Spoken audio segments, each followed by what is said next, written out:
Depuis 25 ans, l'archéologue Neil Price se passionne pour les secrets enfouis dans ce vaste cimetière viking. C'est extraordinaire. Sous chacun de ces monticules, il y a une tombe. Oui. Sur toute l'île, il y a environ 3000 tumulus visibles. C'est un paysage de mort qui entoure la ville et les vivants.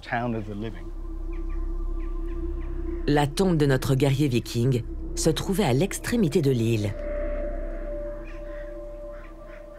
C'est un emplacement significatif pour les Vikings. Tout à fait. Ce n'est pas un hasard si elle a été enterrée à l'endroit le plus stratégique de l'île.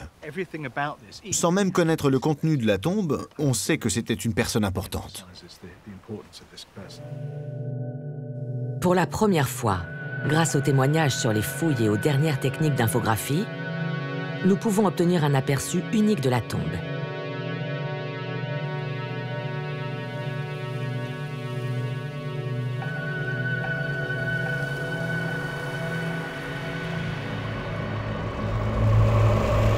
Notre guerrière était enterrée dans une chambre funéraire. Un honneur réservé aux Vikings les plus importants.